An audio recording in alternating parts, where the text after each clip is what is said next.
Hey there, WNBA Nation. This is Jason, editor and host here at WNBA Nation, and I am excited to tell you about the sponsor of today's episode. That is Knowable. Knowable is your source for over 200 audio courses. Now, these aren't just good podcasts. These are audio courses broken into chapters and segments taught by industry experts with special guests, worksheets. They track your progress. This is so much more than just a casual podcast. This is a way for you to really learn and grow new skills. Do you want to learn how to speak with more confidence? They've got a course for that.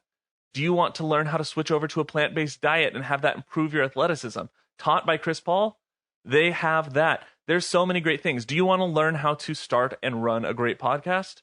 They have that over there. Whatever you're interested in, go to knowable.fyi or check out their app in the Google Play or Apple app stores, and you'll be able to search through their catalog, find a course that fits with something that you've been wanting to learn. I bet you're going to find something that you love.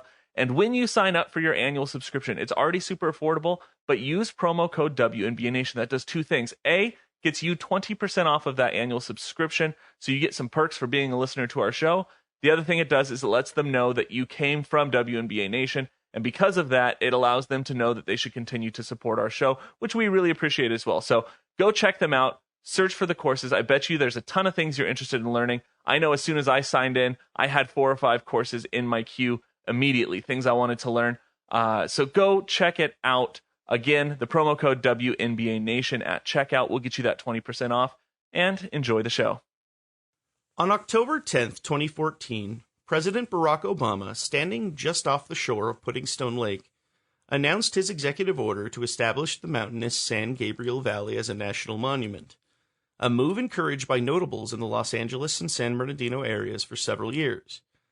In his speech, President Obama cited the area's rich native history, its connection to the Latino community, its importance on the media landscape due to housing a vast antenna farm, and even the local observatory, which stood as inspiration for the Hubble telescope.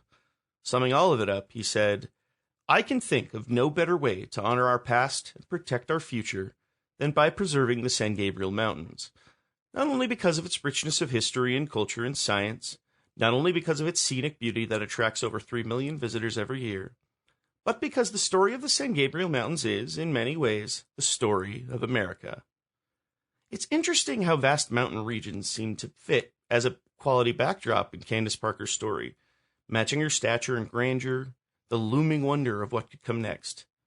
And like the San Gabriel Monument, some might say Candace Parker honored the past and protected the future of women's basketball in 2008, capturing the nation by storm through telling the story of America.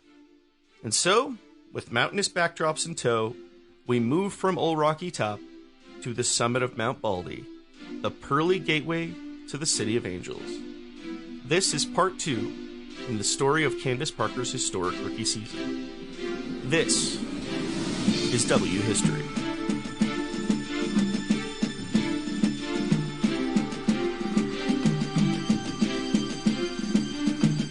How's it going, WNBA Nation? Welcome to another edition of W History, our chronicle of stories from the great lore of the WNBA and women's basketball. Here to talk more, Candace Parker. Thank you so much, of course, for being here. Of course, you can find the show anywhere your podcast can be found. We should be showing this on YouTube. And then, of course, you'd know it by now if you're listening to the podcast, but live here at Twitch. If you haven't had a chance to check out our Twitch, you should. But we're in all the cool places. I am so excited to get back into the swing of things. I'm here with Kyle and with Logan. How are we doing, friends? So good, man. I was saying this in our pre-record. I love these episodes. I get super, super amped. And, like, every episode that we finish kind of feels like I get left on a cliffhanger. And I'm like, oh, like, what's coming next? What are we exploring into? What am I going to learn next time? And I'm just ready to, like, continue on with the Candace Parker rookie season. But, yeah, Logan, how are you doing, man? I'm doing so good. I'll tell you what, I'm kind of in the attitude, especially this fall as the weather turns cold, of finding a great new show and 3 days later needing another great new show because I've watched it all, because I've just watched every episode back to back. And so it's nice to have something like this where Steve can tell us a little bit about Candace Parker. We can let it breathe for a minute, and then we can dive back in and be like, all right, part 2, here we go. because I think I need that. I don't have the self-discipline to apply that to other areas of my life right now. Well, let's go ahead and hop right into things. This is, of course, the second edition of the Chronicle of Candace Parker's rookie season, or really just Candace Parker's 2008 in general, but centered around her rookie season. From my perspective, I thought we had a pretty exciting part one. I'm going to kick it over to you guys really quick. What does anyone want to try to give me a classic rundown, a quick summary of part one? What do you guys remember? So for me, it was the stuff that stood out to me the most, I guess, is what I'll share is some of the rivalry going back into the college years with Tennessee and UConn, but also Candace Parker and specifically the Sylvia Fowles kind of rivalry through college, and what that looked like through March Madness, and then within 24 hours, I think, between when Candace Parker won the NCAA championship to being drafted number 1 overall. And believe that she did that. Was it LSU that they played in the final, right? Or was that in the Stanford? They played LSU in the Final Four. That's right. They played LSU in the Final Four, and then they beat Stanford. And so she went from beating each of those teams to then beating out a couple individuals from those teams in the WNBA draft literally the next day, which I think is pretty interesting. That's what I really took away from it, and that just the overall hype of Candace Parker coming into the league was pretty much unmatched from any other player leading up to that point. So yeah, that was my takeaway. Anything that I missed that stood out to you, Logan? No, that's I mean, yeah, like you said, the time between like the timeline between the championship and the rivalry that had been going on for years and years to the draft, which normally the draft is just the draft, and it's like, oh, she went number 1 overall, she won that rivalry. Right. That was all one blip on the timeline. It was just divided by a series of slashes. Like, by the way, this all happened within a period of a day. Yeah, we're pretty much together for the entire day. Which that lays the groundwork, I'm sure, for a lot of what's coming tonight. So that's a fun little element of this that certainly adds extra spiciness. Yes. And I don't want to say extra pettiness, but we do like that sort of thing around here. We enjoy sports pettiness. Yes. We're always here for that. Yes. So yeah, I mean, really, you guys covered more or less everything. I mean, we really got to get a view of Candace's last stand as a Lady Vol, pulling in her second consecutive national championship, an incredible rivalry with LSU, and then just all of the energy that moved into draft day and the preseason, and here we are. We're now officially moving from Rocky Top, and we're on our way to Southern California, but we're going to take a quick stop to the Valley of the Sun. So we're May 17th, 2008, after managing her senior year hype all the way to her second straight national title, and taking stage as the first overall pick in the WNBA draft less than a full day later, while also living through a short preseason that saw more buzz than potentially any rookie in league history. The time had finally come. May 17th, Candace Parker made her WNBA debut in Phoenix, and not just for the Mercury's home opener, but for the Mercury's 2007 championship ring ceremony. Yes. So I've watched it's like the beginning of this game. It's on YouTube. Yeah. It's like you just add a little bit extra salsa to this dish. Yeah. Make it a little better. So this it's a packed house and includes Phoenix area resident Muhammad Ali. Oh, God. So the Great One is in attendance for this. A packed house shows up to coronate the home team while getting a much-anticipated opportunity to see the league's next big star test her mettle. But a solid ticket. That's a pretty solid ticket. You get ring ceremony, you get to watch DT raise a trophy, you get to see this new big star. Let's see if it can happen. Of course, the question walking into this event was pretty standard. Would Candace live up to the hype, or would Diana Taurasi and company put the rookie in her place? The result was inarguably the greatest debut in WNBA history. Here's Pondexter on the drive. What a block by Candace Parker. How about that play defensively by Parker? Oh, and one. Let's go.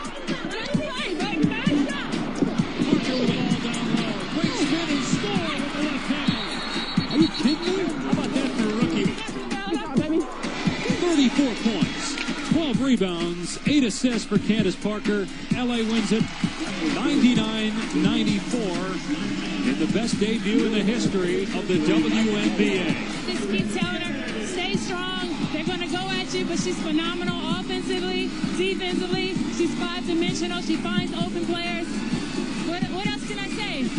She's the future, and I love it. The Mercury started the contest off hot. They jumped to a 15-7 lead early on.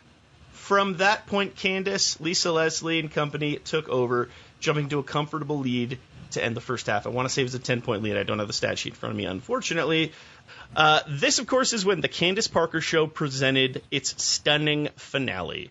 Parker scores 14 of her 34 points in the fourth quarter, which included a go-ahead score off 2 defenders in the final minute, capping off a 99-94 victory. All in all, Parker walks away with 34 points, and this beats Cynthia Cooper's debut record by 9 points. 34 points, 12 rebounds, 8 assists, 2 steals, and a block, all while going 63% from the field. That is wild. Solid way to make a first impression. 34 points in your first game. First game against the defending champions on their court. Yeah, against what was arguably the best team in the league at that time, right? Like, very much so. That's wild. That's crazy. Absolutely. You know what I like about that, especially in 2020, is a coach drafting a rookie like that and then setting her loose in the first night and not being like, playing play her like 12 minutes. Yeah, like, we'll get her feet wet a little bit. We'll get her acclimated. No, like, okay, you're starting. You're going to be our go-to the entire night. Let's go. And it's actually a classic story. I forget which player it is, but there was one of the starters came over to Coach Cooper like 2 or 3 minutes into the game, and there were articles that were citing they were coming in saying like Candace keeps calling for the ball in the post, like she's posting up, calling for the ball, and Cooper legitimately is like, "That's Give cool." her the ball. Yeah. Well then, Kevin Cash would have pulled her in the third quarter, and we would never have gotten the 14-point fourth quarter. Yeah, it's something to that effect exactly. What's funny is her 2 biggest proponents were Michael Cooper and Lisa Leslie. Lisa Leslie was very much like she needs real estate, she needs minutes. Like what's interesting about this story, I think, in comparison to our previous story, was you had 2 stars in Houston who very much were trying to take the mantle from each other. Right. And this is very much a case where, and we're talking about a Lisa Leslie player who is just 2 seasons removed from being the MVP, watches this rookie, steps in, and is her biggest fan and is her biggest supporter and is wanting to be her mentor and is wanting to build her up and is excited for her success. And yes, there's always going to be that struggle of 2 stars and they want to be called upon, but there's a much different tone to the way these guys that they talked about each other to the media and in post games. There's just it's really in like, to me, it was pleasing to watch. At least during this point, I can't speak for any other levels of communication from what I'm seeing during this time, but it was just kind of a cool thing to see. I think that, and I don't think that's always the case. And especially in professional sports, a lot of times the veteran player kind of looks at the new hot rookie or the new hot young gun and is threatened and saying like, no, like I'm still here. I'm still top dog. Right. Like, and you see that, you see that across the board. You see that when, quarterbacks in the NFL or, when you watch like the documentaries on like the Dream Team, the 92 Olympic men's basketball team and that, Magic and Larry were trying to say like, no, we're still here while, Michael was trying to, take his own. And you think, you think that it's going to be a battle perhaps. And you see that oftentimes, but yeah, everything that I've seen from, Lisa Leslie and Candace Parker from this season, as far as what I've kind of looked at in my own preparations, is they really did like cheer each other on. Like Candace looked at Lisa like the legend that she was and was just excited to play with her. And Lisa looked at Candace as like, you're the future of this. Like, this is on you. I'm passing the torch. What do you need? What tools do you need? And they were really there for each other. At least on the surface. Again, we're not in every, we weren't in the locker rooms or in every practice, but it seemed more so that way than in a lot of other scenarios. Yeah, definitely. I think it really took on a supportive tone, which I thought was pretty exciting from at least the perspective I had. And I think it tells a really interesting story during the season because things aren't as shiny as the other story we told, where the Stars were kind of butting heads, but were completely dominating, Right. night in, night out. So it's interesting how that dichotomy tends to work. That said, in the post game experience after a really exciting night, so Sparks coach Michael Cooper calls Candace the quote money player on the night. Lisa Leslie calls Candace's performance phenomenal in one word. Parker, when asked about her response to her debut, quote, "I don't think I'll be able to sleep tonight." Close quote. So that's cool. Yeah, I like just that. kind of, she went on a lot just about like, this is about as good as obviously things could have gone. And the cool part about this was really the community took on. I mean, there was a lot of excitement out of Los Angeles. The LA media seemed to jump right into this. The next day in the LA Times was just, Candace's face was everywhere. I mean, this is very much like the next star has arrived, was kind of the treatment that was going on. It was kind of cool. And to that end, we kick it over 3 days later. Now, this is happening as a Kobe and Pau Lakers team are kicking off the 2008 Western Conference Finals. The top of the fold spread in the LA Times sports page goes to Parker. In a spread comparing her to hockey phenom Sidney Crosby, both young, marketable talents who have the ability to take their respective leagues to the next level. So this was an interesting take 3 days after this game, which was more than just reporting on things, but simply saying, what is the impact that these individuals can have. And in the article, David Carter, an executive director for sports business at the University of Southern California, says of Parker, and just warning you, it's like a paragraph-long quote. So take some notes, buckle in. But David Carter says, quote, "She delivers a compelling wow factor to a league in need of one. By making the Sparks look and feel cool while posting triple-doubles in Magic Johnson-like fashion, Parker may prove to be the rare athlete that a league can confidently hitch its wagon to." Close quote. I want you to know, anyone not watching the video, when I said cool, I put my thumbs up to show that I'm cool. That's a pretty rousing, I guess, call of, like what should come for Candace Parker in the future. The unique take that I like from it does go beyond just, this is a very good basketball player or, generational basketball player. Very much hits like there's a cool factor here. Right. It's just something so obviously a lot of hype coming in through this. We have business executives talking about the star power this individual has. That's kind of the note they're making. Now, this is an extreme random aside that I had to share with you guys because this was fascinating to me and pseudo-timely. But there's a random thoughts column that runs frequently in the LA Times during this point. And in this same issue that this business executive quote, like this spread is in, this random thoughts column makes mention of Carla Christopherson. You may remember Carla Christopherson as part owner of LA Sparks and former Miss North Dakota. And they mentioned her because this may note the Christopherson's impetus for teaming with teacher Kathy Goodman to buy the Sparks. The impetus for this came from her former boyfriend, Eddie Van Halen. What? Who are these people? Oh my gosh.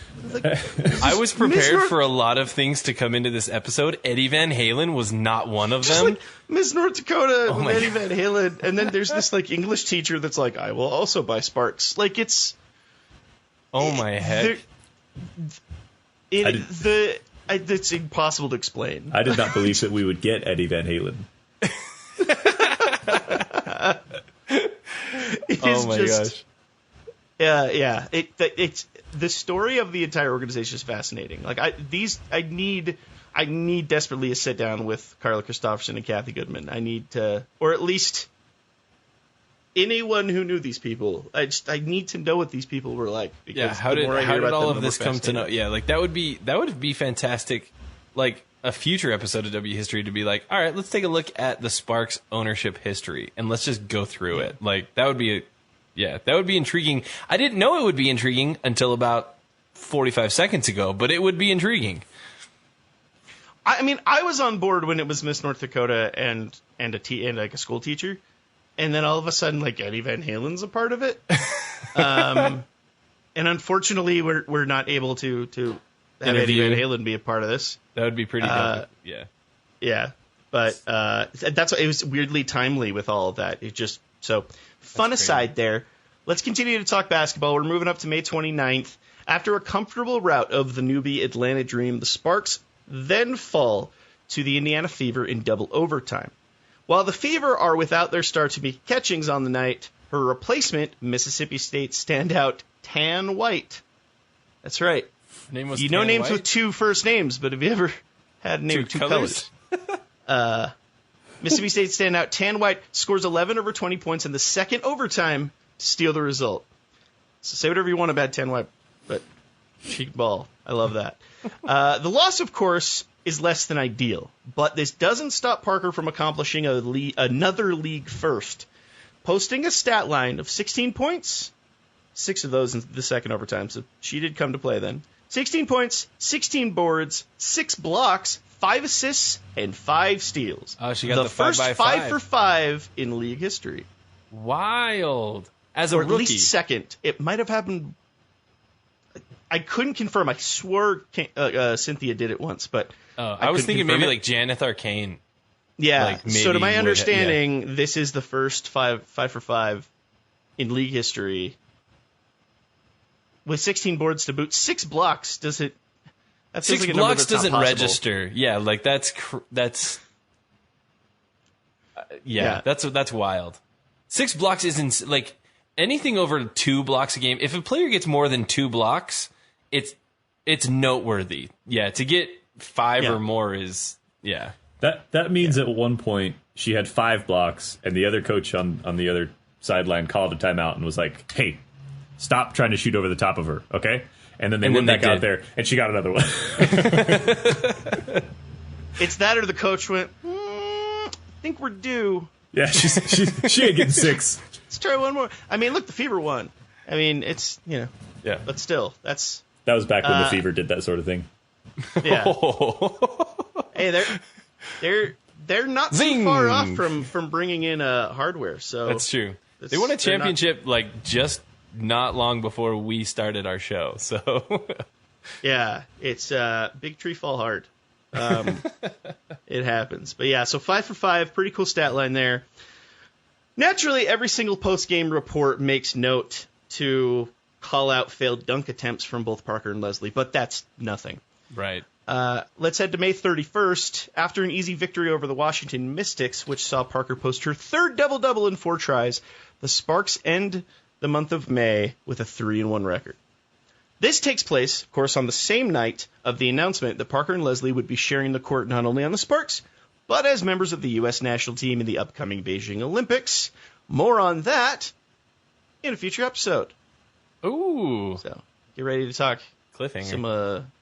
some Olympic ball. We now head to the month of June. June 10th, 2008 kicks off with Parker playing in her hometown of Chicago for the first time since high school. Now, of course, Tennessee did play DePaul during her senior season, but Parker was forced to sit out due to, and this is fun, breaking curfew. So it's been an interesting year for Candace Parker. Breaking Started curfew. with breaking curfew, and now she's the talk of the WNBA. She's about to star in the Olympics. But you also broke curfew. Like, so what are you doing? Jeez. Golly. So, yeah, she didn't have a chance to play in that game, but gets to play against the Skies, her first performance in front of a home crowd. She made mention in a post-game interview that, like, she basically knew everyone that was at the venue, which is kind of cool.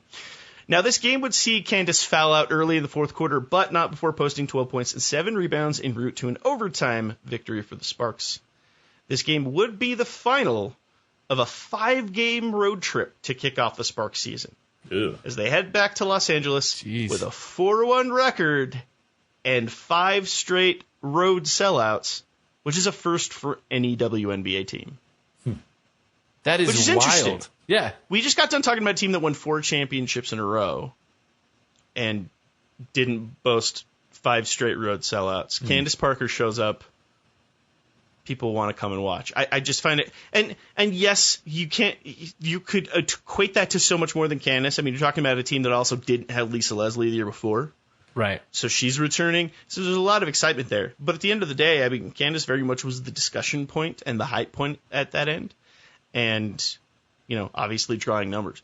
So pretty impressive, all things considered, for the Sparks as they kick things off. Now we hit June 6th. The Sparks home opener takes place 3 days after they were in Chicago. Parker's debut in the Staples Center, which, honestly, doesn't go exactly as planned, as the Sparks blow an 18-point fourth-quarter lead, resulting in a 6-point loss to the Avenging Mercury. Holy cow. Taurasi and Pondexter combined for 57 of Phoenix's 85 points, with Taurasi dropping 13 in the final 10 minutes. Because I think a rookie debut would kind of piss Diana Taurasi off. We've heard her opinion on rookies. If you've watched Instagram Live, you know exactly how she feels about playing against rookies. I might see if I could find audio of that to cut right here. We'll see. Well, we'll have to make sure that gets edited. Actually, it may not be. Yeah, to keep our family friendly ratings. We'll may not bleep be it a out. lot of. It's mostly bleeps. Yeah, maybe not. I don't know. Of course, this is all to say Taurasi drops 13 points in the fourth quarter for the comeback victory. Parker, who scored 19 and finished just 2 assists shy of a triple-double, would be held to a single basket in the final quarter. The Sparks would respond to this heartbreak by winning 4 of their next 5, namely off of Leslie, who averaged a double-double in that stretch. The single loss of that stretch would fall to the San Antonio Stars, and bear in mind, this is a Becky Hammon-led, conference finalist Stars team. It's a very talented Stars team. A lot of us may have recency bias of the last we saw of the Stars. This was a very good Stars team. This loss does boast a 27-point performance from Parker. She scored 12 points in the final quarter. She did lead 12 in the final quarter? A run. Yeah, 12 in the final quarter, Jeez. Which was a big impetus to the Sparks cutting an 18-point deficit to just 2 before Hammond closed things out in the final minutes. So it was an impressive comeback performance, fell a little bit short, and they won the other 4 games. So fairly uplifting, coming off of a tough loss to open for their home opener. So let's move things over to June 22nd, and I'm just going to give you a quick author's note right here. The next 2 games in the season, at least the aftermath of these games, are, from my estimation, a bit of an eye roll. I don't know why, but I got rubbed the wrong way from some of this. I'm just going to let you guys know ahead of time. This should be fun. Okay. June 22nd. In Tamika Catching's first start of the season coming off an injury, the Sparks boasted a cozy 14-point victory over the Fever. Parker ends the night with 10 points, 10 boards, and 4 blocks. But it's the 2 points scored with 29 seconds left in a 14-point win that steals all of the conversation, sincerely, for weeks. 29 ticks remaining, Parker makes a steal around half court, glides into a solo fast break, and lands, oh boy, the second dunk in WNBA history. Takes it out for a three-pointer left side. That's no good. Rebound tipped out. Parker on the run. Are you going to get a dunk here? Yes! She did it! She did it with 29.5 seconds left. Lisa Leslie did it first. Candace Parker did it second. So it's the first WNBA dunk since Lisa Leslie in 2002, which is cool. Teammates. There were lots of graphics of both of the dunks side by side. That was pretty sweet. There's a lot about it that's cool. I'm not trying to take that out. Like I said, I'm not trying to just take the energy out of this. Because it was a cool moment, and it was definitely something that woke people up. Right. Where I take issue with this is this haphazard media frenzy that happened during this moment. Because all at once, dunk is just like the only word any sports journalist seems to give any about. Like, it's just all they want to talk about when it comes to the WNBA is like, is it finally dunk time? Are we finally going to see the dunks? Like, as if that's all that exists in the world of basketball. And I don't know. I've got a lot more to report on here, so I don't want to get too much into too many diatribes. So the very next day, so this happens, the very next day, the Los Angeles Times runs a Tough Hap spread. So this is the half-page spread, top of the fold, not at the game, but about a throwaway dunk with less than 30 seconds left in an already decided game, with the subheadline. So there's a headline, and the subheadline, quote, Parker says more dunks are coming, close quote. Like it's the vaccine or something. Like it's Wonka bars. Like it's the savior of basketball that's on its way. Yeah. The opening line of the article, this is the full opening line, and then it goes to the next paragraph, is, quote, it was worth the wait. Oh, jeez. The opening line is... Was there like a Bill Plaschke opinion piece at the bottom of the page? Like, can women play sports too? Like, hold up. You hold up. Hold up. No. Oh, no. Hold that thought. Yeah. So the opening line's even more melodramatic than the subhead. And the rest of the author, which, by the way, the author of this article is Chris Pine, which is funny to me. Oh, that's funny. The rest of Chris Pine's Oscar consideration speech goes 4 full paragraphs before so much as sharing the final score Oh my of the goodness. actual basketball game, which, Logan, you can cover up for me because you also took news writing classes and stuff. Generally a bit of a no-no. Yeah, that's 4 Usually paragraphs too much without the final score. Yeah, that's usually something you want to make sure is pretty clear pretty quickly. 4 paragraphs because we got to talk about this one dunk. And this seems to be the narrative for the next several weeks. And I read a lot of these articles. Suddenly every sports journalist becomes that 11th grade fairweather sports hobbyist we all knew who thought Mark McGuire and Blake Griffin were the goats of their leagues because apparently home runs and dunks take up 99% of those sports. All analysts could seem to muster in an already electric year for Candace Parker. Think about everything we've already talked about between Tennessee, between her debut, everything that's gone on. All they could seem to muster in what's been an incredibly exciting year for Candace, for all the right reasons, is when are we going to see another one? I saw that quote so many times. It took 6 years to see another dunk. When's the next one going to happen? With like the slurping lust of Bonsai, Shenzi, and Ed staring at a dangling zebra carcass. Just like, I can tell. You want I'm dunks so glad. or dunks? Like, I'm so glad that you brought in, for everybody else, Steve has been letting us know how frequently his son has been watching The Lion King, so I'm so glad that he's working in Lion King references into the WNBA, into the W history scripts. If not for Ed, I would have had no idea what you were talking about. But I was like, oh, I know who Ed is. I literally remembered it from their opening line. It's like, what do we have here, Bonsai? I don't know, Shenzi. What about you, Ed? Like, thank you for saying all of your names in your opening line. That really helped. Yeah, my son's loving The Lion King for quite a bit. I do have to say this. I will make this very short because we've had a lot of asides tonight. But I very much am weirdly fascinated with food in animated movies. Mm-hmm. Because there's so much food in different animated movies that it's like pizza in the Goofy movie. Why in the world is it that, like, it looks delicious, Or is it just, right? Yeah. I may Dripping have with watched cheese. The Lion King too many times, but I watch that scene every single time The Lion King, and I'm like, I might try zebra.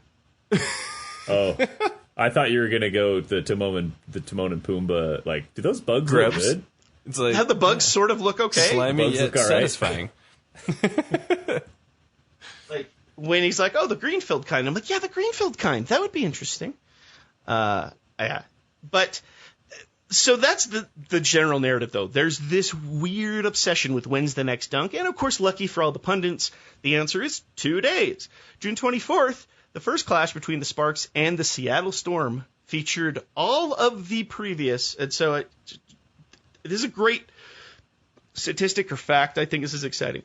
So this is the first matchup between these teams. This game features all of the previous 9 league MVPs.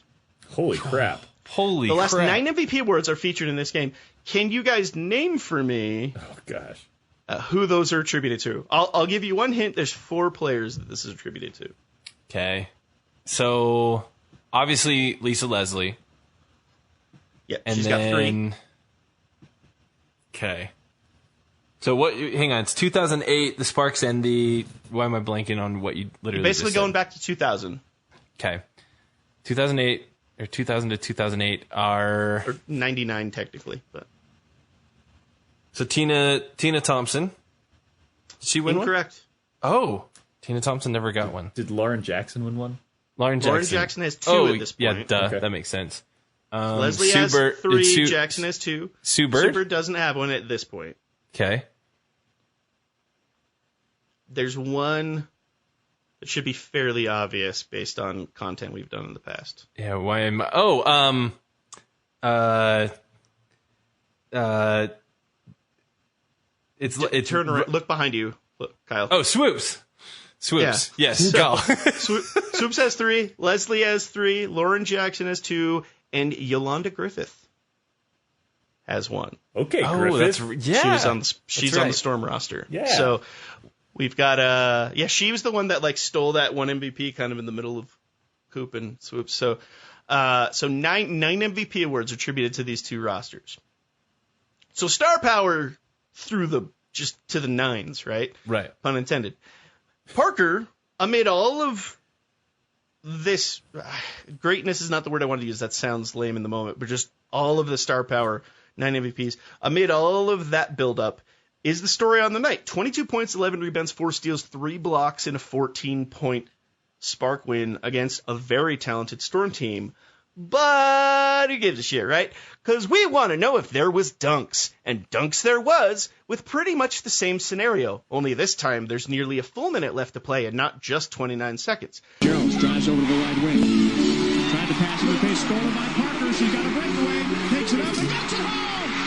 She's done it in back-to-back games. She's now the 2nd and 3rd player to dunk in a regular season game. The post-game headline of the LA Times the next morning reads, quote, Parker repeats dunk in a win, close quote. First of all, headline. Second of all, 39 minutes of basketball had been played. The game was over, but that's the highlight.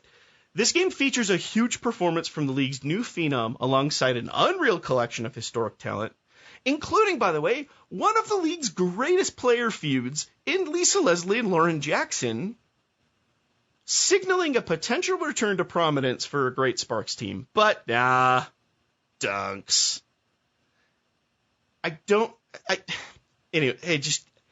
It's hard for me to explain why this frustrates me, and it's just that I'm not trying to outlaw the idea of, like, the women's game isn't not about dunk. It's the way that it's covered. Like, there's no question why it's always been a struggle for women's basketball to get the respected content that it deserves. Because the media seem to respond as if they're the fair weather fans they love mocking. And it's this weird, like, they stoop to that same level. This is one of those times. There's that quote. I don't know who said it, but there's that line about like never attribute to malice what you could attribute to just like ignorance, like something like that. This feels like a group that's like actually trying to be like, hey, like they're doing like NBA stuff in the WNBA. Like, you should pay attention. Candace Parker's really cool. Like, I think the intention is in the right place. But the ignorance of it is, I mean, you've already outlined it. It's like, there are so many reasons this game is amazing, and you're missing the mark significantly. And the next day, June 27th, actually, it was technically a couple days later, June 27th, the call to cut it with all this dunk talk finally comes from, so the call in the LA Times for someone finally saying to cool it, of all people, comes from Bill Plaschke. Yes. Awesome. Longtime columnist and pseudo slime ball Bill Plaschke. I've read his stuff pretty much my whole life, but still, Plash is Plash. Who, in his regular times, says the following, and this is quite a long quote. It's so we'll get through it, but I thought it was very prescient. So, quote: during a season in which the Sparks could grab the average Southland basketball fan like never before, the last thing they need to do is brag about their dunks. In women's basketball, to brag about a dunk is to deny your identity, to feed into every male stereotype, to shout, hey, we're one of the guys. But they're not. And that's why they can be so much fun. That's why John Wooden likes the WNBA better than the NBA. That's why the Sparks have developed a solid fan base that will only grow as the duo of Parker and Lisa Leslie grows. He then goes on, Plaschke goes on to credit the exciting product the Sparks have been putting on the floor at this point, saying, quote, on Thursday against the Washington Mystics, I'm guessing these fans didn't show up to see Parker dunk. They showed up to see Parker thread a pass between 3 defenders to Tamika Johnson for a layup, to see Parker set a perfect low pick for Lisa Leslie. Then there was a 6-pass possession that ended in Parker's turnaround jumper. It wasn't Laker flashy, but it was spark fun. Close quote. That's a great quote. So That's a fantastic quote from Flashkey. Yeah. Yeah. That's great. I was shocked just because I've never seen him as like a necessarily close-minded individual.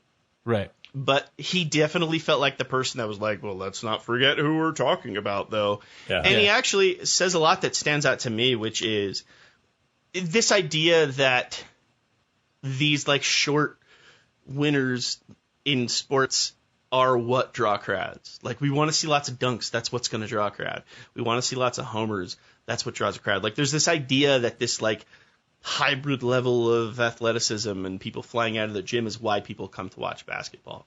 There is, in my estimation, one universal tool to draw a crowd and build an effective fan base, and I have a feeling both of you know the answer. Is it winning games? Yes! It's winning games. I don't care how the you W's. do it. You want to know what the most boring team in the history of the WNBA was? The San Antonio Spurs of the 2000s. You want to know a team that sold out every home game in the 2000s? The San Antonio Spurs. Yep. Because they won championships. You want to know a very unexciting football team in a lot of ways? The New England Patriots. You want to know a team that had to turn a lot of people away from watching games in Gillette Stadium? The New England Patriots. Their quarterback for a long time was considered the greatest of all time, even though he wasn't really that exciting of a quarterback, and you could attribute his success to other members of his team who did a lot of the boring stuff. But it's the boring stuff, those offensive linemen, that help get the wins that put people in the seats. This equates to me to a lot of different sports. There's a lot of ways that you could pull this around, right? Because it's so easy in sports to make like a sexy transaction. Right. You could tie in the home run hitter. There's so many teams that at the trade deadline of baseball will trade for the home run hitter, right? They'll get that Manny Machado guy, that type of scenario. Instead of bolstering their bullpen, with a guy that's got a solid changeup. It's a boring move, but that's what champions tend to do sometimes. My favorite correlation possibly in women's sports in this is possibly Ronda Rousey, because in combat sports for years, what are people assuming everyone's showing up to see? They want to see the knockout, right? We want to see strikers. We want to see someone just get knocked the F out. Do you want to know what Ronda Rousey was? A submission specialist. Yeah, it was armbar after armbar and then a leg bar. Armbars and Kimuras. Yeah, like she had a decent kick when she wanted to, but she was a submission specialist. She wasn't a striker. Yeah. And she would and then she went on to break viewer records. And do you want to know why? Because for 2 solid years, nobody could touch her. Because she was closing out matches in the amount of a GIF in less than 30 seconds. She was putting other fighters to shame. And no one cared how it happened. We were watching someone dominating, and we wanted to see how it played out. This is definitely as good a time as any to take a quick breather before we hit the last, I'd say half, it's really third of the Chronicle here. If you guys have anything to plug, we could cut to an ad. I could make some chili. I don't know, whatever you guys want. No, I just want to shout out to all of you listeners who are checking us out and who are our regular listeners. If you happen to be hockey fans and are fans of the NWHL, we are actually, and when I say we, primarily our co-host and editor, Jason, is kicking off an NWHL Nation podcast that's going to be covering the NWHL and their 6 teams as they start their season in, a little over a month at this point. And so it's really exciting. We're trying to increase that coverage. Jason's a huge hockey fan. And so being able to get into, kind of the women's hockey scene and be able to provide some coverage there that frankly has been lacking is really exciting. So if you're interested in checking that out at all, you can find the Twitter feed for that is at NWHL Nation Pod. So just like WNBA Nation and our NWSL Nation shows that, with those respective Twitter handles. Check out NWHL Nation Pod. I can't say it all at once. NWHL Nation Pod on Twitter and give them a follow. Jason's going to be putting a lot of work into that, and we're excited to add a little bit of extra content in that regard. So on top of that, Logan, do you want to give a quick rundown on where they can find us on our socials and whatnot? Absolutely. Obviously, you can find us anywhere podcasts are listened to. That is our primary platform, is as an audio addition to your day. You can also find us on Twitter at WNBA Nation Pod. We'd love to interact with you there and for you to join our host of listeners who ask us questions, interact with us, send us funny gifts, tell us your favorite highlights, answer our questions, send us polls. There's always something going on there. We really like interacting with you guys and getting a feel for what you guys want out of the show, what you guys pay attention to during the off season while most of the WNBA is overseas. And then, as with our update that we've gone through in the last week or two, you can also view these recordings on Twitch, which is this is the most old man thing of me to say. I don't get Twitch or TikTok. Those are after my I barely get Snapchat. I don't do phones. I barely get Snapchat. I've posted photos of myself on Instagram twice ever. It's landscapes only. Or your dog. Or my dog. But we are on Twitch, and as a cool way to support the show free of charge to you listeners, you have, I believe Kyle explained this in our last episode, but you have the ability to support a show, I believe one per month, by subscribing to it, and we will receive a little bit of change for that, with no cost to you. So that is our new kind of platform for raising money to make improvements to the show, and also do some of the cool kickbacks that we used to over Patreon. This way, we are not kind of under the gun to always be pumping out Patreon content, but we do still have a way of improving the show monetarily. And I think that's better for both the show and for you guys, because it comes at no cost to you aside from the subscription. We obviously love the 5-star reviews. We will read those on air when we get new ones. I think I hit them all. Kyle, spot check me to make sure I didn't miss anything. No, you're spot on. So you can check all of that out. We've got merch available on at our Store NV page. That you can check out at any time. That's WNBANation.storenvy.com. And feel free to check that out. There's some great merch there, as well as just a reminder, anytime anybody buys one of our quote-unquote I'm a Nobody t-shirts, the proceeds from that will go toward purchasing tickets to WNBA games or NCAA women's games moving forward, to get people more and more introduced into women's basketball. So anytime you purchase from that, just know that you're putting money into what we call the WNBA scholarship, that we use to purchase tickets for first-time attendees to get in and check out the league, which is how we got into the league, and we want to pass that forward. So if you want to support the show that way and have a pretty sweet t-shirt to go along with it, that's a great talking piece that as I wear it, people are like, wait, I'm a nobody. What does that mean? I love wearing mine all the time because that I get a chance to talk to people about the WNBA and women's basketball and kind of spread the love there. So, but yeah. Thank you so much. Let's get back to some basketball. We now head into the month of July, and we've cooled off of the dunk diatribe. We'll see how much of that actually makes the cut. If you're here on Twitch, you got to see the whole gambit. But if you're listening, we may have to cut some of that. Or there's a chance that we just run that as a separate special episode. Here's a half an hour of the guys complaining about dunks. Who knows? Who knows? Special edition, subscriber only.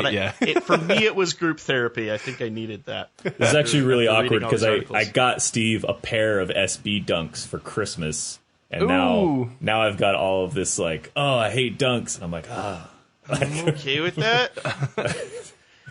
Did you also get me a bulk pack of Dunkaroos though? Take some of those. It wasn't in the budget. The SB Dunks were in the budget, but the Dunkaroos, the Lorna Doone of dippable snacks, was in the budget. All I know is Steve said July, and I know what happens in July because of research that Steve sent us, and I am here for it. Yeah, let's I'm do it. so excited. Yeah. We're heading to some very explosive events here in July. So it's July 6th. The Sparks end the month of June with a 10-4 record. Parker in that stretch averaging 17 points, 9 rebounds, 4 assists, and 2.5 blocks a game. And then immediately jump into a 3-game losing skid. Oof. So they lose 3 in a row. Parker then bounces back with a 31-point, 10-rebound, 3-block performance in an 11-point win over Phoenix. There's just so much fun had. Again, dude, Phoenix. what is with Parker and the Phoenix games? Like, Yeah, just some wakes her up in those games. It's fun. seriously. This is, of course, followed by this performance, 31 points, is followed by her easily her best performance on the rookie season. Quite possibly still the best statistical performance of her WNBA career, when she absolutely dominates her personal mentor Tina Thompson in an 8-point win over the outgoing Houston Comets, to the tune of 40 points, 16 rebounds, 6 assists, 2 steals, and 5 blocks. Whoa, For hold 40 up. points. Can you just say that stat line one more time? In case somebody was like, in case you're driving and you're listening to the show, or you're like zoned out a little bit at work, pause what you're doing 40 and points? listen to this stat line one more time. All right, on 40 the points? outgoing Houston I'll say it a Comets. third time. Right, this is like her final message to the Comets. And what was that again, Steve? As you go home. 40 points, 16 rebounds, 6 assists, 2 steals, 5 blocks. Goodness. I'm Now, not. 40 points is I'm not one saying shy. Candace Parker killed Yeah. the Comets, but is there a I'm not saying possibility that she just killed, like she just ended the Comets? They were like, all right, there's no coming back from You know this. what? This is it. We don't want any more of this. Now, her 40-point performance is just 1 point shy of Lisa Leslie's all-time team record, which was set in 2006, and she actually had a shot at tying it. She ended the game missing the first of 2 free throws. So if she makes that, she ties the record. She doesn't. Still, no one's going to complain about a 40 spot. There's obviously talk about how Tina Thompson is a personal mentor of hers. I do think that it's a pretty boss move to drop a 40 spot on your mentor and then call her your big sister in the post game interview. There's something about that that's like that's how winners win. So obviously, this is a huge performance. Now, Lisa Leslie, while giving Candace full credit for the performance, she was very complimentary of Candace and everything she did on the night. She also nods to this performance coming off of Parker's ability to respond to the Comets' propensity to focus their defense heavily on Leslie. And this leads to my new favorite petty quote of the series thus far. This is my new favorite quote. So Lisa Leslie, quote, "I knew the double team was coming. Houston has always been the team that wants to make sure I don't beat them," close quote. Oh, I like that. Just I like that. I had a feeling they were coming at me because I've burned them enough in the past. And That's know. that's beautiful. You can tell that she thought about that a little bit beforehand. Like it's a little diplomatic. It's just Yeah. a little bit like they just want to make sure that I don't win, but they're really just saying like, yeah, they really don't like me. Yeah. So they doubled me up. And so I just thought that was hysterical. What's funny to this is we've talked in previous episodes about, I have a budding theory that if things were switched up a little bit in this dichotomy and the Comets happen to have the first pick in this draft and Candace Parker goes to Houston, I'm of the theory that there's a really good chance Candace Parker's the type of player that could have potentially breathed life back into this Comets franchise and at least kept them going for a few more years, giving them a little extra fodder to keep the engine running.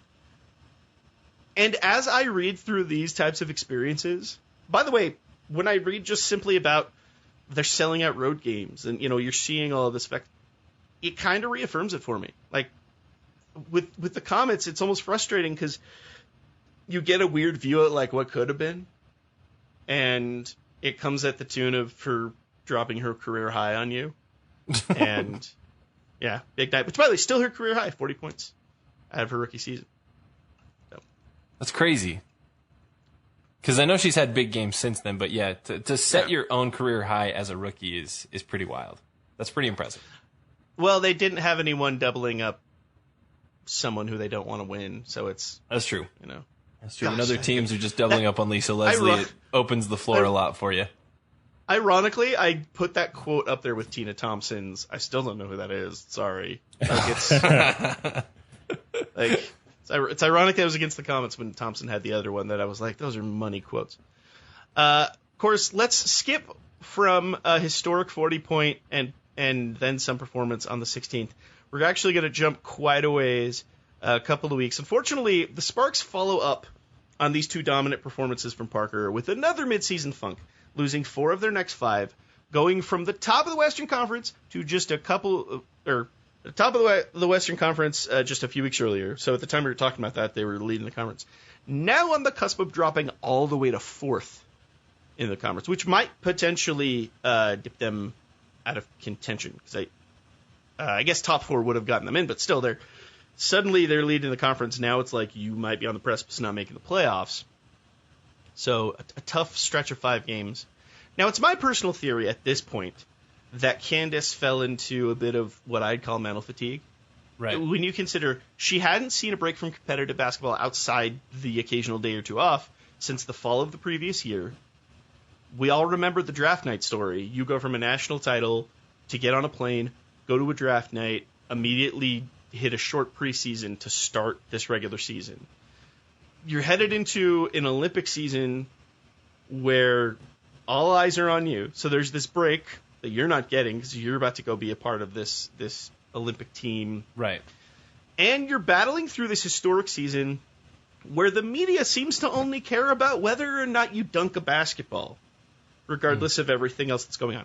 So there's all of this going on, and her stat line doesn't necessarily show it. I mean, she's still generally averaging more or less a double-double as things go, but there's very obvious wear and tear. I mean, as you watch clips at this point in the season, as you read articles, as you see quotes, you can definitely tell that things are wearing on her at this point in the season, which kind of makes sense. It's a mid-season funk. These things happen. Well, and you haven't stopped in your basketball, in like a year. Like you've just been going nonstop and media frenzies, championships, drafts, new team, dunk phenomenons that are happening. Like it's just a constant grind without a break in sight for an extended period of time. And you got to imagine, I can't imagine what anybody's, mental state might be after that. Yeah. Even if it's your dream job, every now and again, you've got to take some PTO. Right. Like everyone needs that mental reset. It feels like it wasn't there. And one would assume that it played a huge role, this mental fatigue played a huge role in what would immediately follow. So we're going to head to July 22nd. I am ready. The year 2008, the year of our Lord.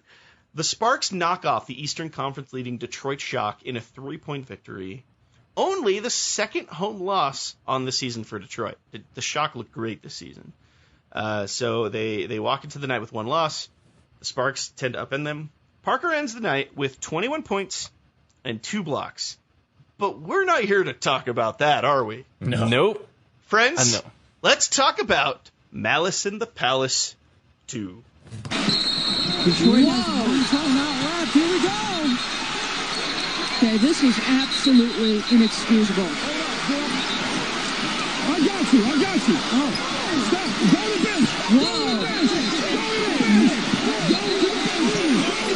Wow, Rick Mahorn pushed away Lisa Leslie, who fell backwards onto the court, and then Milton Jones hit Mahorn in the back. Yeah, there's going to be some suspensions and some fines, and there should be. This is inexcusable behavior. Absolutely no place in the game for this. Cheryl Ford is back on the floor.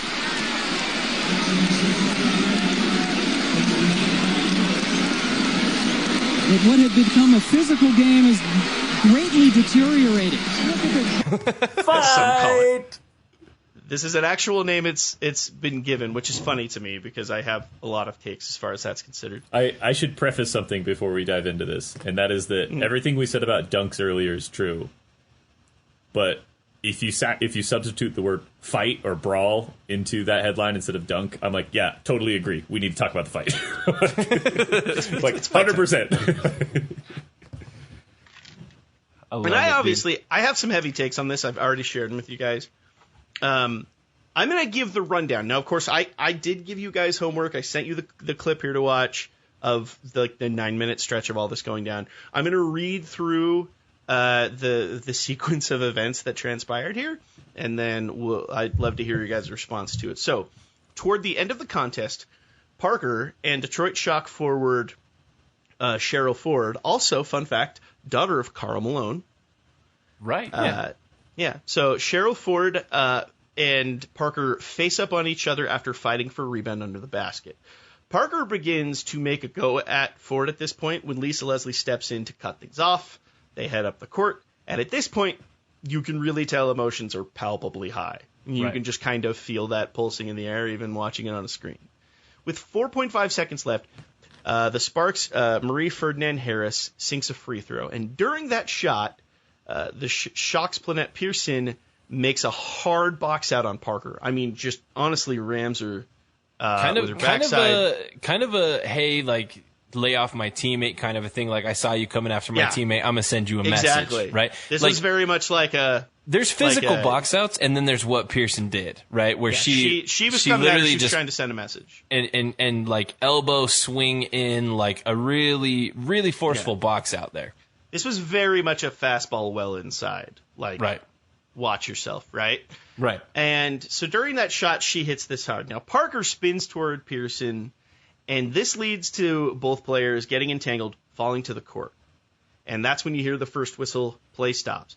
Now, as Parker is slowly getting back up, Pearson starts aggressively moving at Parker, which knocks like Parker to walk over her. Yeah, like walking over her. And as Parker's coming ground, she pulls and like wraps Pearson up and pulls her down straight to the ground. And Pearson like thuds hard onto the court. At this point, benches are clearing. Yeah, let's go. Benches are cleared. Parker and Pearson are now attempting blows. You know, they're trying to actually take some shots at each other. And this is the point where Parker starts to get up and then is tackled by Deanna Nolan, which then officially leads to this just a full-on scuffle of players. Yeah, players and coaches everywhere. There's an amalgamation toward the center of the court. And honestly, if you don't know much about this, is actually when things, for my estimation, get interesting. As the scrum is generating, Lisa Leslie enters into like the outer portion of the pile. You can tell she's kind of squeezing her way in, really trying to break things up. She's very palpably tried to be that person in moments toward the end of the game that same night. Well, she's the one that separated Parker initially, right? When she and Cheryl Ford had that tangle earlier. She's the one that kind of made that peaceful. Yeah. This is when, and this is kind of controversial. I know where I stand on this, but she starts to try to make her way into the pile. At this point, she's cut off by Detroit assistant coach Rick Mahorn, who people are claiming was playing peacemaker. Mahorn pushes Leslie away from the pile, which knocks her to the floor. It incites further unrest amongst players and coaches already on the court. This leads to more frustration happening on Detroit's side, which includes Cheryl Ford, who's trying to openly calm down Pearson, which results in Ford suffering what would become a season-ending ACL injury. So you have an initial scuffle, people rushing the court, you have a coach pushing a player to the ground, people freaking out about that. Now you have a player who's crying on the floor because she just tore up her leg and has to be taken off of the court via wheelchair. This all happened in less than 2 minutes. So it's just boom, boom, boom, boom, boom. Yeah, it's just chaos. It's utter chaos. And it's so, like, my heart breaks for Cheryl Ford in that moment, because she's the one that kind of initially got Candace kind of heated, right? Like, there was kind of a physical rebound. The ball got stripped away from Candace, right? And there was fouls called and you know, whistle blew, and she was the one that kind of got Candace going. And then her teammate then, you know, kind of goes to you know, send a message to Candace with that physical box out, and then she, you know, turns around and grabs. She's physically restraining Pearson, like, away from the pile, right? Like, getting her away, Yeah. And as she's doing Exactly. that, it's as she's like kind of twisting her body to do that her knee just stops and she drops That's to the what's ground. interesting. When I first read this article, I envisioned in my mind like she got into the scrum and someone landed on her and that's how she hurt her ACL. I mean, it kind of was like a freak. It looks very minor. It looks very minor. Yeah. And it clearly just isn't an from the ACL pop. very get-go. I mean, you see her struggling on the court. You see Lambier is very much distraught. Yeah. You can tell a lot's happening. And what's interesting, too, so the break in action is, I believe, it's 9.5 minutes. It's quite a stretch. And as this is happening, Michael Cooper and Lambier are chipping at each other on the sideline.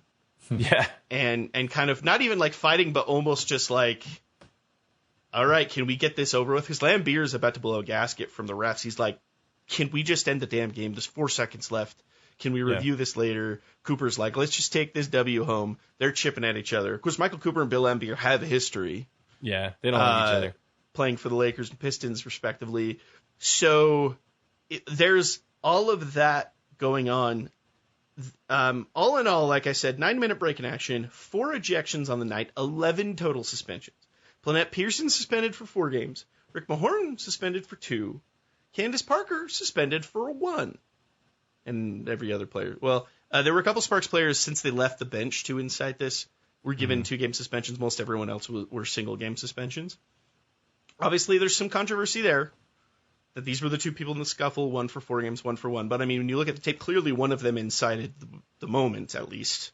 Right. You could claim that Parker kind of set the tone for it in a previous play, but for that exact moment, I mean, Pearson was very much the person that kind of Initiated made a lot of that happen. Yeah.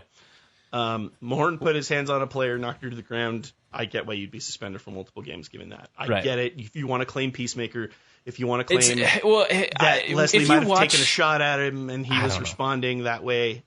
I've got to take. I have my personal feeling on that. I'd like to hear yours. Yeah. So, because if you listen to the commentary, you can go on YouTube and watch this clip. If you listen to the commentary, it seems like initially what's being said is he pushed Lisa Leslie to the ground. Now, Lisa Leslie is not a small individual, right? She's tall, but she's tall and she's muscular, but somewhat thin. Mahorn is just a behemoth of a human and probably outweighs her by 100 pounds or more and is like bigger than her. And his, forward progress into her as she's coming in to help break things up and he's coming into her. And from me, it looks like he extends his hands out and pushing her backwards onto the floor, which just obviously really unacceptable for a coach to do that. But you actually hear the commentary say Mahorn just pushed Leslie to the ground. And then it seems like they kind of reeled back a little bit and say, well, it looks like they just made contact with each other and it was inadvertent and Leslie just lost her balance. Yeah. And my personal thoughts is I think he was heated a little bit and was frustrated and I think he made a mistake and I think that he went a little further than just accidentally making contact, like standing in her way and she just lost her balance. I think that it was a little more than that. I definitely don't see it as malicious intent. I will say. No, I don't think he was trying to harm her, but I think that I think that it was excessive more than just getting in between her and the pile. I think his forward momentum, and it looks like his hands extend out a little bit to push her back. And that's my take. And of course, by the way, if you haven't seen this clip, we may share it in the description so you can look it up, but feel free to pause this, give it a look. It probably would help you to actually see this go down. I will say where I call, because the commentary was real quick to change to Mahorn's the peacemaker here, right? Yeah. And you hear that term a lot during the review. And where I call bullcrap on that is simply to say, Mahorn's at the back of the bench as this kicks off. He goes straight from the back of the bench, makes a direct line, not to the scrum, but to Lisa Leslie. I mean, he goes right to her. She's right at the scrum. She only moves away because he gets in her way. I'm not saying he did it to push her to the ground, but it's clear that he was trying to specifically confront Lisa Leslie, someone who was not a part of this initial play. And that's where there's this random, I don't know if it's just a lot of high stress and you just made this gut move, but to me, it had a lot of the makings, and I know Logan will definitely know what I'm talking about. This had like a Pedro Martinez, Don Zimmer type of like feel to me. Maybe my guy Rick just, was these just... were two people that weren't completely in their right mind because a lot's going on, and then one, like a sudden move turned into a sudden move, and someone got pushed to the ground. He played for the Pistons, and he played with Barkley in Philly for a minute, and he saw Lisa Leslie coming in and was like, shoot, nobody's on her, and just tried to step into that assignment, and he was too aggressive. It's too aggressive. I believe that there's some, like a lot of people try to contend that 2-game suspension. I think it makes a lot of sense. Now, You noted something in a lot of ways, Kyle, that kind of was my biggest takeaway from this. My biggest frustration for all of this isn't a player, isn't a coach, it isn't anyone on the court. My biggest frustration with all of this is commentary. Yeah. Yes, this is a disappointing thing. This is not something you generally like to see as a fan of a sport. They turned this into so much more than, if I'm being honest, it honestly was. Now, it did suck, especially because this led to a player season-ending ending their injury season with an injury. That's a big deal. But Malice in the Palace too? Steven Jackson and Ron Artest and Jermaine O'Neal ran into the stands and bludgeoned fans. Like, they actually beat on fans and staff and personnel. The reason that's Malice in the Palace isn't because there was a fight on the court. There were chairs, there were giant metal chairs being thrown at heads in the first Malice in the Palace. This was a very unfortunate scuffle on the court. Yeah. It led to an injury, and that's awful. It led to this coach-player altercation, which I also think is a bit awful. But these types of activities in the NBA tend to happen quite a lot. Yeah. Not game on game, but you see them fairly frequently. And they tend to get headlines, but it's usually just like, well, that's sort of unfortunate, hee-haw, hee-haw. And they end up just becoming like the focus of YouTube videos about who's got beef with who. People always broadcast it now as kind of tongue-in-cheek. They say it's extracurricular activity. Yeah. That's always the term. They're like, oh, and we got some extracurriculars going on the court. Chris Paul and Rajon Rondo, like they definitely don't like each other. Or what the Houston Astros this last season would have just called Tuesday. But the difference, I think there is a difference. I don't recall, unless the brawl started because of an injury, like a really physical play that led to an injury. I don't recall a lot of fights where during the fight someone received a season-ending injury. That's pretty unique. And honestly, really unfortunate. That should be the biggest deal of all this, because that's really that sucks. Yeah. The tough part about it is that it was also too like a fluke injury. Like, yes, it happened because of the altercation, but in a weird way, it was like that was the same. Like that could have happened on the court the way that it went down. Now, as I noted with commentary, that's what frustrates me. Is yes, this is an altercation. It's frustrating. It's not something you like to see. The condescending nature of commentary as this happens, the constant barrage of this has no place in the game and this is just terrible behavior and this is not something becoming of the wonderful game of basketball. If this was an NBA game, the commentary would be saying, well, they're going at it. Boys, the benches are clearing. Boys being boys here in the Palace. That has a like a Joe Buck, this is a disgusting act vibe. Yeah, to it. It was so overemphasized. It was like listening to a wrestling commentator talking about a bad guy. I'm just like, how dare they? Oh dear, like it went just a little bit over the line of like. I was ready for at least one commentator to say that's not ladylike. That's what I was waiting to hear. Like, just say that you think women shouldn't fight. If done by a great broadcaster like Joe Buck, would actually be an amazing call. if done correctly. If you can tongue in cheek it. If Sue Bird would have like gotten into it with someone and then hit a bunch of threes in a row and someone was like, that's not ladylike, I would have been like, damn. Yeah, Ryan Rucco could maybe pull it off. Rebecca Lobo could probably pull it off, like that type of thing. But this was definitely like that's not how we play. And it extended so much into this idea that like they built it to be so much more tragic than it was. I don't like that it happened. The result of it was really frustrating. It definitely sucks for Cheryl Ford, but as I look at it, I go, this was a fight that happened on the court. And I get super annoyed that simply because it happened at the Palace of Auburn Hills, it becomes compared to Malice in the Palace, which for some reason all of us basketball fans look at colloquially like it's this nostalgic memory.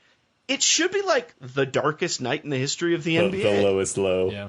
I'll be honest, I'm guilty of that. I am a weirdly nostalgic about Malice at the Palace every year that the anniversary comes around. Unfortunately, a lot of us are, because it's such a memory. Here's another thing I'm weirdly, like, sort of nostalgic for. This is actually before my time, but this all happened, and like, as you said, the broadcasters were kind of taking this patronizing approach to calling this while Coach Bill Laimbeer was on the court in the room, which is hilarious, because if you're watching women's basketball fight on the court and you're like, this has no place at basketball, but the head coach is Bill Laimbeer. Bill Laimbeer is this has no place in the game of basketball. Mr. Laimbeer, please turn around and walk back up the tunnel. I love Bill Laimbeer. I love that he's coaching the Aces. I think he's great for the league, but you can't broadcast like that not knowing, like, oh, by the way, we've got two members of the Pistons in the house tonight. I'm waiting for someone to say, oh, yeah, this has no place in the game. And I'm waiting for Bill to actually say, you know what, actually, in the right moment. I made a career out of having this exact thing happen in the game. Sometimes. I was basically a hockey player in sneakers. Sometimes you got to take your big, meaty forearm and just smash it in a dude's face. You just got to smash it in there. Yeah, so, like, we're pretty much close to the finish line here. That was really the main final event of the timeline thus far. That to say, we do move things forward to July 27th. Parker sits out the immediate following contest against the Connecticut Sun. She then drops the return game to Liberty. They lose in New York before boasting a pretty impressive 23.10 rebound performance to beat the Lynx before the start of the Olympic break, pausing WNBA games until late August. So the Sparks are able to pull in a win to at least close things out before the Olympic break. A lot of players are able to rest their legs. Parker and Leslie really don't, because they're about to go try and win a gold medal. After a red-hot start, and all pundits pointing to the Sparks as title favorites, the LA team walks into this Olympic break with a paltry 15-12 record, tied with the Monarchs and Comets for third in the Western Conference. So Parker was off with Lisa Leslie. Sorry? I'm just like wrapping my head around where the standings are at this point. Yeah. So Candace Parker is off with Lisa Leslie in tow in hopes of adding a gold medal to an already impressive 2008 haul. I mean, let's talk about the hardware that Candace has already pulled in. She's looking to add a little gold to that. But the biggest question left at this point is, when all ceremonies are closed, can Parker carry this team into adding a WNBA championship trophy to that same haul? And we'll dive into all of that in the final episode of W History's Chronicle of Candace Parker's rookie season. So that'll be in the coming days. It won't be anytime soon because holidays, but do expect it. So there's there's your quick chronicle. How are we feeling? What's cozy and warm? I just honestly, like, the thing for me tonight is just stat lines. I kept thinking, like, as you would read off a stat line, I kept going like, no, like, did you mean 6? No, you said 16. Oh, okay. Like, just the ridiculous games that she was having, you know, in particular against Houston, were just super impressive. And I'm excited to kind of see where this goes with the Olympics, and then her receiving the MVP and Rookie of the Year awards, and kind of discussing those. I think at this point you kind of obviously see her as the Rookie of the Year, but I'd love to have some context as to what other players were doing as far as the MVP, and so I'm excited to kind of get into that next episode. But man, my takeaway this year is just, or this episode, not this year, but this episode is just what an insane amount of games that she had that were just filthy stat lines, like video game numbers that she was putting up, and that's incredible to me. Yeah. I mean, just really, a lot of impressive things jump out as you just glance through her game log for certain. Yeah. Logan, any immediate reactions? Yeah, mine is, I feel like a lot of the sports cliches are built on foundations of like when players come into the league, in any league, and they have a season like this. So to be the best, you got to beat the best. She came into the league, Phoenix, first night, went 4-1 on a road trip to start the season, like played great against Phoenix every time. Like she understood that. Big time players make big time plays.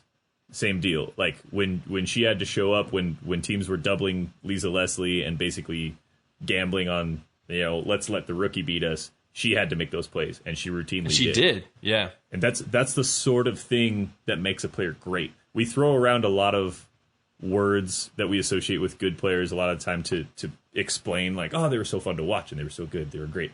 But to be great with a capital G means you're the type of player that instantly comes into the league and is having that sort of an impact and kind of, almost like a Greek god type status. Like, oh, like you have like your minor like heroes, and then you have like your champion heroes, right? That come in and like instantly they're who you think they are. Like number 1 draft pick, college champion, instantly she's a star. Right. Love it. Exactly. I mean, definitely a lot to take in there, and we did hit the general themes. You guys really well hit the general themes. A lot of what we talked about, we've ingested a lot. Let's go ahead and close this out. I wanted to give us a bit of a more formal flavor as we close out these W History episodes. To take an opportunity to give each of you a chance to share what especially you learned today, maybe your favorite factoid from this. In a segment I'm going to start calling Waha Moments. And I should explain this why segment. See, often in meetings, some people might call these aha moments, things that jump out and enrich your mind. And the initials of W History are W and H, so it's Waha Moments. And it's a great name, and you all agree with that. So, Logan, I'm gonna switch the platform. I'm gonna go to you first. What was your Waha moment of this episode? What did you learn today? I'll give you a big one and a little one. The big one is putting in proper context when this was all happening. The fact that like the Lakers, like this 07-08, like that's that Lakers team. That's $1 Million Baby. That's Beijing Olympics. Like I have all these things in my head and in my memories, sports wise, and kind of inserting Candace Parker's the rookie season into that is making all of this make a lot more sense and making me realize like, oh, that was what was going on in the world of sports while this was happening. Like, yeah, even the dunking story, like it all fits this narrative of like, remember what 2008 was like in sports? That was this year. And so revisiting that now that it's 12 years in the future, it was a big aha moment for me and realizing like, oh, that's right. That was going on then too. And then my little aha moment was realizing that Mr. and Mrs. White looked at their newborn baby in the hospital birthing suite, and they said, "What name shall our beautiful newborn baby carry the rest of their lifetimes?" And one of them was like, "What about Tan White?" I think that's a good idea. Isn't tan already kind of just a whiter version of brown? What's tan white? Just like let me clarify. And the doctor was like, "Great birth name, Latanya Shantella." Oh, White. that's way different. Okay. Never mind. Way different. I Never thought that was mind. her given name was tan white. I apologize, Mr. and Mrs. Now, White. I was like, why would anyone do that? I'm interested in, and I don't know if this is a communal thing or something in the like. There's a pattern that I haven't seen why this name would shorten to this. At what point do you hear Latanya Shantella and think, if we're going to cut this down, tan?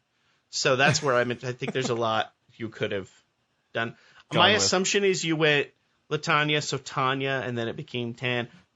In fact, now that I'm reading it out loud, like Tan White might make more sense, but that's my fault. When you read the name, you read tan and you read white, and you're like, is this a color swatch? So it's that's my fault for not realizing it was in a abbreviated contraction, short name. Yeah. So as far as what I learned is, I'm gonna say it in 2.5 words.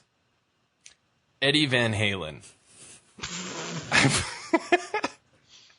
Is Van the half word?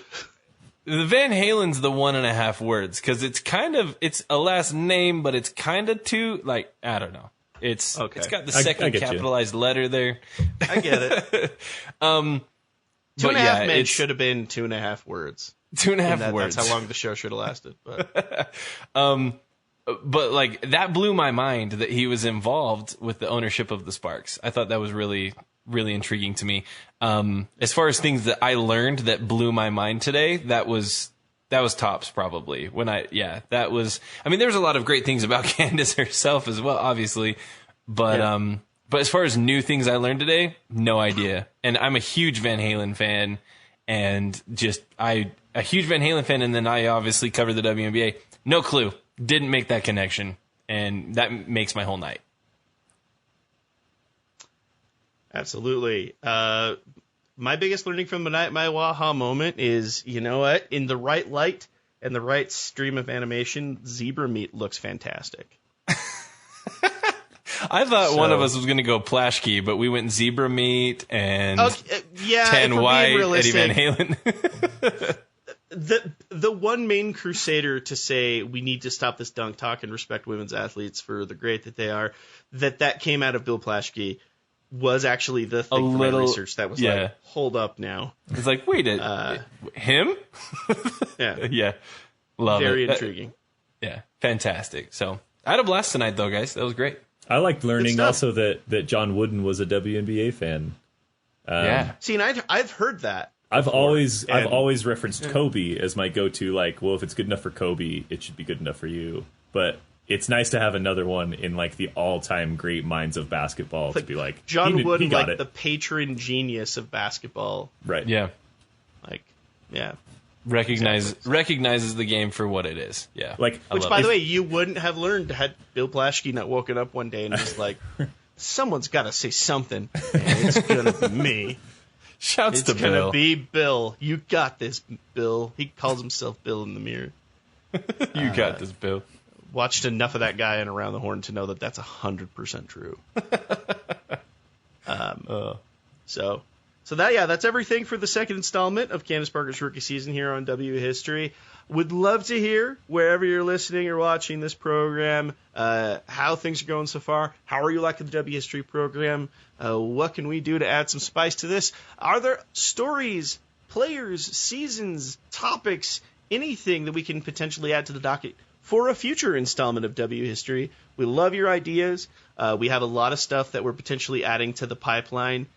This episode specifically actually did come from a listener response. Someone got a hold of us and was like, I actually think it was during we were having a lot of talk about when Candace won Defensive Player of the Year, and there was a lot of kickback about that, and someone says someone needs to talk about the year she won 2 MVPs in a row, or won 2 awards in a single year. And So here we are.